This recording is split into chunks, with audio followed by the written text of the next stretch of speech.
एक समय की बात है। एक गांव में एक गरीब बुढ़िया रहती थी। वह पूरी तरह से अकेले रहा करती थी।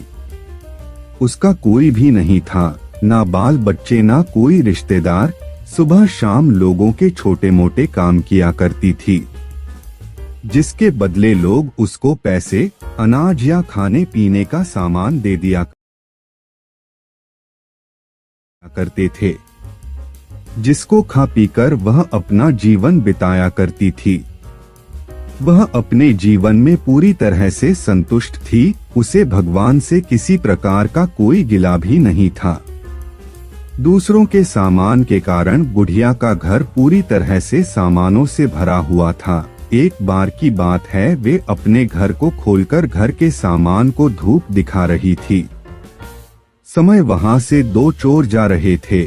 जब उन्होंने देखा कि बुढ़िया के घर में तरह तरह का सामान भरा हुआ है, तो उन्हें बड़ा लालच आया और वे सोचने लगे कि इस घर में तो बुढ़िया अकेली रहती है, क्यों ना हम आकर इसके घर को ही साफ कर दें। माना कि सामान पुराना है, लेकिन कुछ तो पैसा मिलेगा और यह बुढ़िया अकेली हमारा कुछ बिगाड़ भी नहीं पाएगी।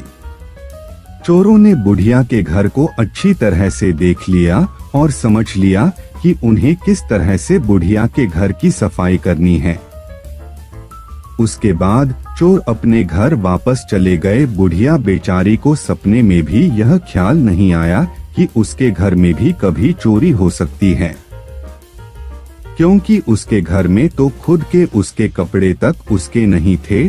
सब कुछ गांव वाले उसे दिया करते थे, जो वह अपने घर में रख लेती थी। खैर, कुछ दिन बीत गए और एक दिन रात में चोर अपने दो साथियों को लेकर बुढ़िया के घर पहुंच गए। कमाल की बात यह थी कि उस दिन सरपंच ने बुढ़िया को चावल, दूध और चीनी दी थी और बुढ़िया बहुत खुश थी। बुढ़िया ने खुशी खुशी अपने लिए खीर बनाई और खीर बनाकर वह उस खीर को चूल्हे पर रखकर सोचने लगी कि अभी तो खीर बहुत ही गर्म है, जबकि थोड़ी ठंडी हो जाएगी तब आराम से खाऊंगी।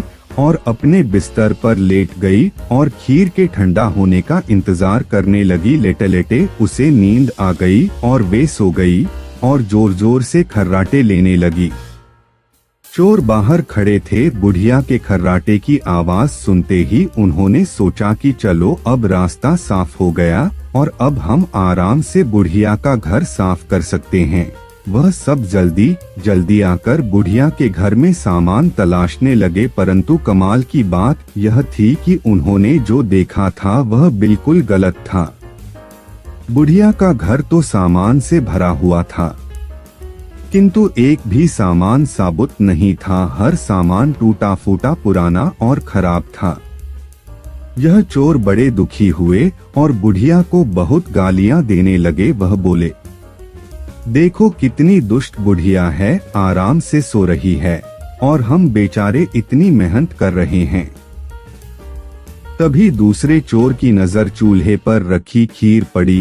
गरम गरम खीर को देखकर चोर ने कहा, चलो बुढ़िया के घर कुछ और नहीं मिला तो कम से कम खीर तो है, और वह उसको खाने लगे। जब वह खीर खाकर जाने लगे तो उन्होंने थोड़ी सी खीर बुढ़िया के लिए छोड़ दी, किंतु जब उन्होंने बुढ़िया की तरफ देखा तो उसका हाथ खुला हुआ था, जैसे वह कुछ मांग रही हो। साथ ही उसका मुंह भी खुला हुआ था, जिसे देखकर चोरों ने सोचा कि बेचारी बुढ़िया लोगों से मांग मांग कर अपना जीवन बिता रही है, लगता है बहुत थक गई है और खाने के लिए खीर मांग रही है।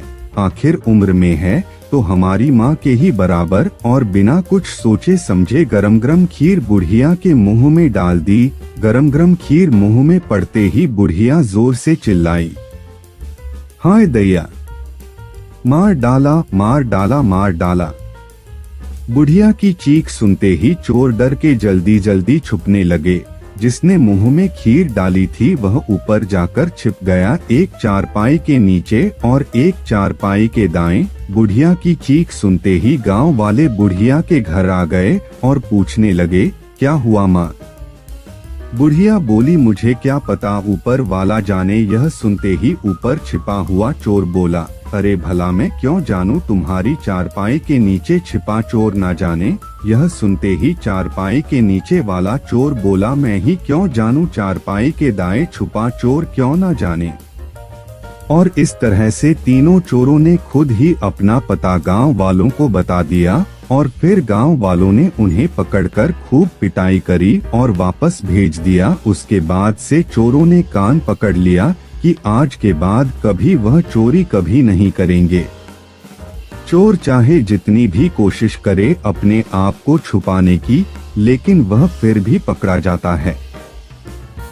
इसलिए हमें कभी चोरी नहीं करनी चाहिए और अपने बच्चों को यही सीख देनी चाहिए।